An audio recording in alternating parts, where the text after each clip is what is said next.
بسم اللہ الرحمن الرحیم۔ ناظرین السلام علیکم ورحمۃ اللہ وبرکاتہ۔ آج ہم 9th کلاس کے سورہ احقاف کے ترجمے کے ساتھ حاضر ہیں۔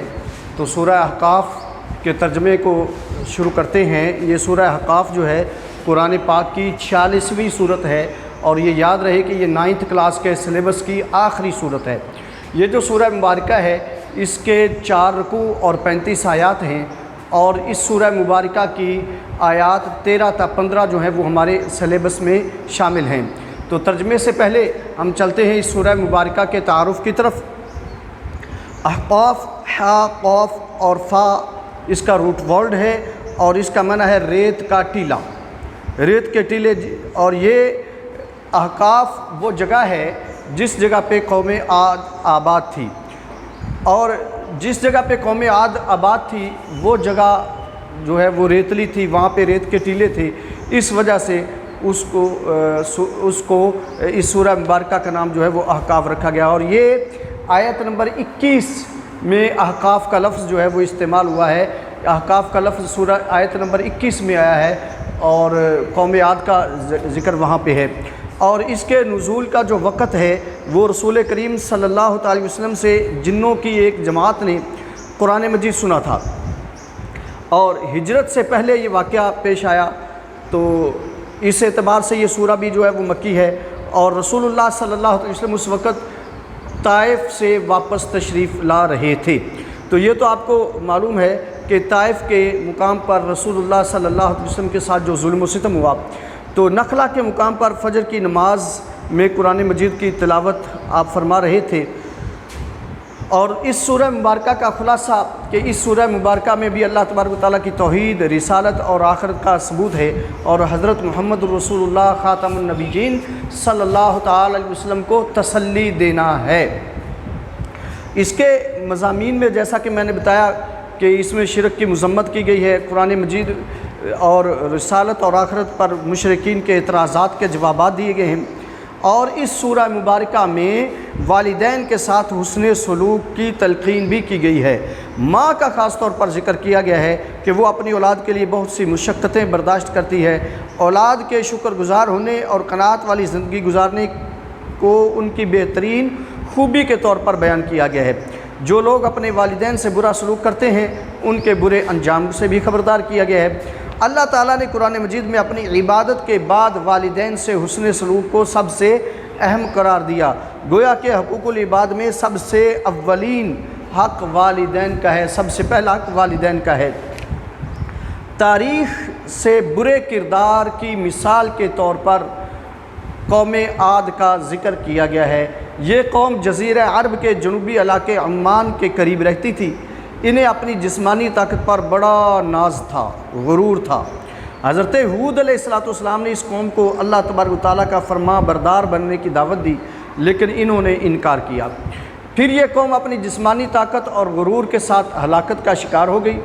سورۃ الاحقاف کے آخر میں جنات کا رسول کریم خاتم النبیین صلی اللہ تعالی علیہ وسلم سے قرآن مجید سن کر ایمان لانے کا واقعہ ہے، اور آخرت کا تذکرہ کیا گیا ہے۔ یہ سورہ مبارکہ چونکہ سفر طائف کے بعد نازل ہوئی تھی، اس لیے اس میں حضرت محمد الرسول اللہ خاتم النبیین صلی اللہ تعالی علیہ وسلم کو خصوصی تسلی سے نوازا گیا ہے، اور آپ صلی اللہ علیہ وسلم کو ثابت قدم رہنے کا حکم دیا گیا ہے۔ جنات کا اسلام قبول کرنا بھی دراصل اللہ تعالیٰ کی طرف سے رسول کریم خاتم النبیین صلی اللہ علیہ وسلم کی حوصلہ افزائی ہی کی ایک صورت تھی۔ تو ناظرین، اس سورہ مبارکہ کے جو علمی و عملی نکات ہیں ان میں سے کچھ جو ہیں وہ یہ اس طرح سے ہیں کہ اللہ تعالیٰ کے سوا جن معبودوں کی عبادت کی جاتی ہے وہ نہ تو پکار کو سن سکتے ہیں، اور نہ ہی قیامت تک ان کی پکار کا کوئی جواب دیا جا سکتا ہے۔ قیامت کے دن مشرکین کے بنائے گئے جھوٹے معبود ہی ان کے دشمن ہوں گے۔ قرآن مجید ظالموں کو اللہ تعالیٰ کے عذاب سے خبردار کرتا ہے، اور نیک لوگوں کو جنت اور اس کی نعمتوں کی خوشخبری دیتا ہے۔ اللہ تعالیٰ نے انسانوں کو والدین کے ساتھ اچھا سلوک کرنے کا حکم دیا۔ والدین کے ساتھ اچھا سلوک کرنے والی صاحب ایمان اور نیک اولاد کو اللہ تعالیٰ بخش دے گا اور جنت عطا فرمائے گا۔ اللہ تعالیٰ نے آخرت میں کافروں کی نیکیاں قبول نہیں فرمائے گا، ان کی نیکیوں کا بدلہ انہیں دنیا ہی میں مل جاتا ہے دولت وغیرہ کی صورت میں۔ اور جب جنات نے رسول کریم خاتم النبیین صلی اللہ تعالی علیہ وسلم سے قرآن مجید سنا تو نہ صرف وہ ایمان لے آئے بلکہ انہوں نے اپنی قوم کے پاس جا کر انہیں بھی ایمان لانے کی دعوت دی۔ آخرت میں اللہ تعالیٰ کے عذاب کی شدت دیکھ کر لوگوں کو ایسا محسوس ہوگا کہ وہ دنیا میں ایک گھڑی سے زیادہ نہیں رہے۔ ناظرین، یہ تھا اس سورہ مبارکہ کا تعارف۔ اب ہم چلتے ہیں اس آیت طیبہ کے الفاظ، معانی اور ان کے استعمال کی طرف۔ تو سب سے پہلے جو ہے ہم الفاظ معانی کی طرف استقاموا 660 مرتبہ اس کا روٹ ورڈ قرآن کریم میں استعمال ہوا ہے، جس کا معنی ہے وہ قائم رہے۔ فلا خوف 124 مرتبہ خوف کا مادہ قرآن پاک میں استعمال ہوا ہے، جس کا معنی ہے کوئی ڈر نہیں۔ ولا ہم یحزنون، لا کے ساتھ جو ہے اس کا معنی ہو جائے گا یحزنون۔ یہ خوف کا لفظ قرآن پاک میں ناظرین 124 مرتبہ آیا ہے، تو یحزنون حزن کا لفظ جو ہے قرآن پاک میں 42 مرتبہ آیا ہے، 42 مرتبہ، جس کا معنی ہے غم نہ ہوگا۔ جزاءً 118 مرتبہ قرآن پاک میں آیا، جس کا معنی ہے بدلہ۔ وصینا 32 مرتبہ قرآن پاک میں آیا، جس کا معنی ہے ہم نے وصیت کی۔ الانسانہ 97 مرتبہ قرآن پاک میں استعمال ہوا، جس کا معنی ہے انسان کو۔ والدین کا لفظ جو ہے 102 مرتبہ اس کا روٹ ورڈ قرآن پاک میں استعمال ہوا ہے، جس کا معنی ہے اس کے والدین۔ حملتہ حمل، حامیم لام کا مادہ قرآن پاک میں 64 مرتبہ استعمال ہوا ہے، جس کا معنی ہے اس نے اسے اٹھایا۔ امہ 119 مرتبہ قرآن پاک نے یعنی امی کا ذکر کیا ہے۔ اس امہ اس کی ماں، اس کی ماں، اس کی، اور کا معنی ہوتا ہے ماں۔ کرہن 41 دفعہ قاف را ہا کا مادہ قرآن پاک میں استعمال ہوا ہے، جس کا معنی ہے تکلیف۔ وضعتہ وضع کرنا، واو ضاد عین 6 مرتبہ یہ روٹ ورڈ قرآن پاک میں استعمال ہوا ہے، 26 مرتبہ، جس کا معنی ہے اس نے جنا۔ حملہ پہلے بتا چکا ہوں 64 مرتبہ قرآن پاک میں آیا اس کا حمل۔ فصال فصل، اس کا دودھ چھڑانا۔ سلاسونہ فصل کا لفظ جو ہے یہ روٹ ورڈ کے ساتھ 43 مرتبہ 43 مرتبہ استعمال ہو چکا ہے۔ سلاسونہ 32 مرتبہ قرآن پاک میں استعمال ہو چکا ہے، اور شہرن 21 مرتبہ قرآن پاک میں استعمال ہو چکا ہے۔ سلاسون کا معنی ہوتا ہے 30، اور شہرن کا معنی ہوتا ہے ماہ، مہینے۔ بلاغا وہ پہنچا 77 مرتبہ 77 مرتبہ قرآن پاک میں استعمال ہوا ہے۔ اشدہ وہ اپنی جوانی کو بلاغا پہنچا، اور 102 مرتبہ شدت کا لفظ قرآن پاک میں استعمال ہوا ہے، جس کا معنی ہے جوانی یا شدت و سختی۔ تو چونکہ جوانی بھی جو ہے وہ ایک سختی کا زمانہ ہوتا ہے انسان کی جسم کے اندر، تو اس وجہ سے جو ہے اس کو اشد یعنی شدید جوانی کہتے ہیں۔ 22 مرتبہ قرآن پاک میں آیا، جس کا معنی ہے 40۔ یہ دونوں گنتی کے لفظ ہیں، سلاسون اور 40۔ سلاسون 3، 40 4، ثلث تہائی، اور سلاسن 3، اور 40 40، اور 40 4۔ اوزعنی وضع ووزعین کا مادہ جو ہے وہ 5 مرتبہ قرآن پاک میں استعمال ہوا، جس کا معنی ہے مجھے توفیق دے۔ اشکرہ میں شکر گزار بنوں، شکر ادا کروں، 75 مرتبہ 75 مرتبہ قرآن پاک میں استعمال ہوا ہے۔ نعمت کا لفظ جو ہے نون عین میم کا مادہ قرآن پاک میں 140 مرتبہ استعمال ہوا ہے۔ نعمت کا تیری نعمت، یہاں پہ یہ جو ہے کاف زبر کا یہ ضمیر ہے، جس کا معنی ہے تیری، اور نعمت یہ ہے نعمت، تو نعمت کہتے ہیں اور انعام کو۔ نعمت کا تیرا انعام یا تیری نعمت، تو کاف زبر کا جو اس کے اندر ضمیر شامل ہے۔ اعملا میں کام کروں، یہ عمل کا مادہ جو ہے 360 مرتبہ قرآن پاک میں آیا ہے۔ صالحاً 80 مرتبہ 180 مرتبہ قرآن پاک میں آیا، جس کا معنی ہے نیک، 180 بار نیکوں کا ذکر ہے۔ ترضا تو راضی ہو، رضا ضاد الف، یہ مادہ جو ہے قرآن پاک میں 73 مرتبہ استعمال ہوا ہے، جس کا معنی ہے تو راضی ہوا۔ ذریتی میری اولاد 38 مرتبہ قرآن پاک میں آیا ہے، تب تو میں نے توبہ کی 87 مرتبہ قرآن پاک میں ہے، اور المسلمین مسلمان 140 مرتبہ سین لام میم کا مادہ قرآن پاک میں آیا ہے۔ تو ناظرین یہ تھا ہمارے الفاظ معنی کا سیشن۔ اب ہم آگے چلتے ہیں ان کے اردو استعمال کی طرف۔ استقام، یہ لفظ جو ہے استقامت، مستقیم، یہ اردو میں استعمال ہوتا ہے استقامت مستقیم کے لفظ کے ساتھ۔ خوف کا لفظ ہم اردو میں استعمال کرتے ہیں۔ حزن کا مطلب جو ہے وہ غم ہوتا ہے، اور یہ حزن جو ہے وہ عام طور پر ہمارے اردو میں استعمال کرتے ہیں۔ خاص طور پر شیعہ احباب جو ہیں وہ اپنے بعض خاص کمروں کا نام بیت الحزن وغیرہ نام رکھ دیتے ہیں، یا وہ جہاں پہ جو ہے وہ انہوں نے ماتم وغیرہ کرنا ہوتا ہے اس حصے کو بیت الحزن نام رکھ دیتے ہیں۔ لیکن حزن جو ہے یہ اگرچہ عربی کا لفظ ہے لیکن اردو میں بھی استعمال ہے، جس کا معنی ہے غم۔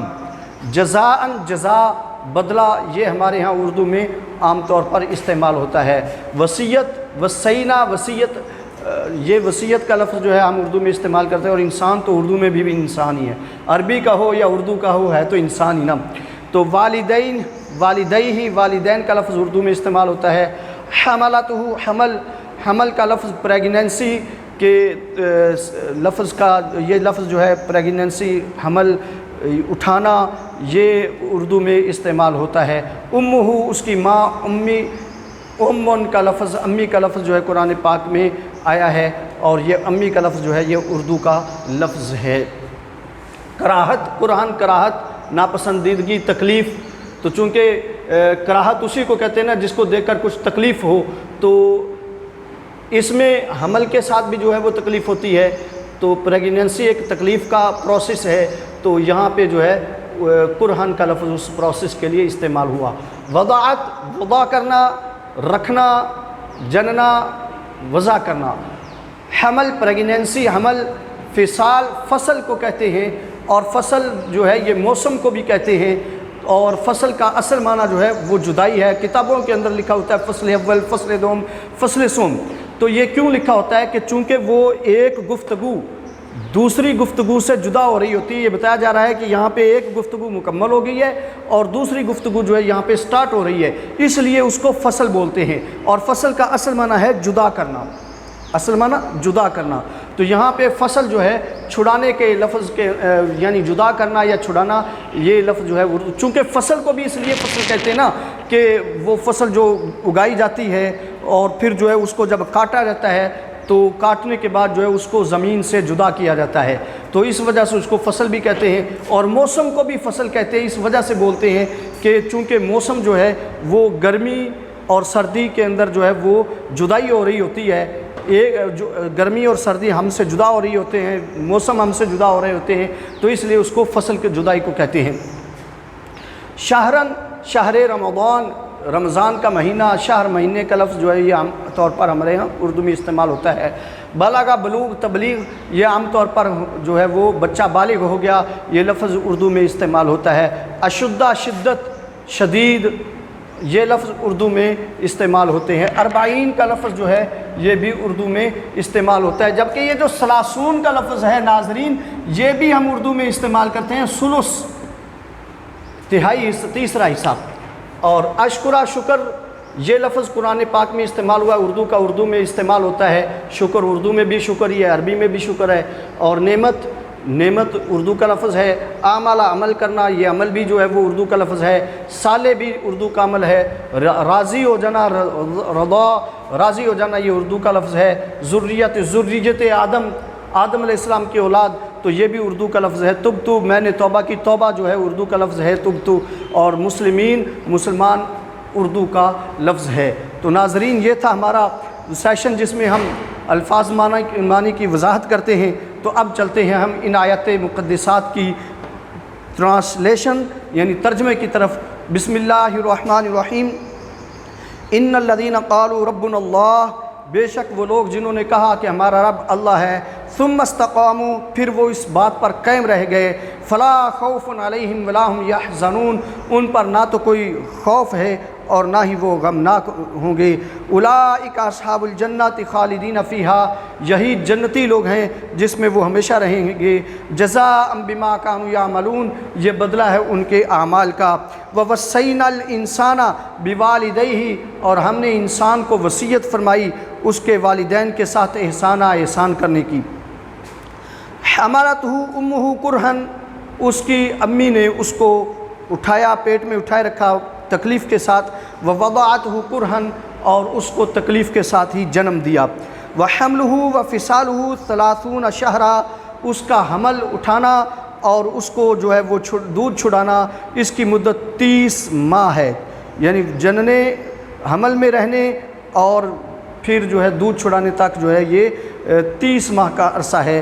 حتیٰ اذا بلغ اشدہ، یہاں تک کہ وہ اپنی جوانی کو پہنچ جائے۔ وبلغ 40 سنہ، اور 40 سال تک جو ہے وہ عمر کو پہنچا۔ تو قال، اس نے کہا رب اوزعنی، اے میرے رب مجھ کو توفیق عطا فرما، ان اشکر نعمتک التی انعمت علیہ، کہ میں شکر ادا کروں تیری ان نعمتوں کا جو تم نے مجھ پر نعمتیں کی ہیں۔ وعلی والدیہ، اور جو تو نے انعامات میرے والدین پر کیے ہیں۔ وان اعمل صالحا ترضاہ، اور یہ کہ میں اعمال صالحہ کروں، ایسے اعمال جن سے تو راضی ہو جائے۔ وَأَصْلِحْ لِي فِي ذُرِّيَّتِي، اور میری اولاد کو نیک بنا۔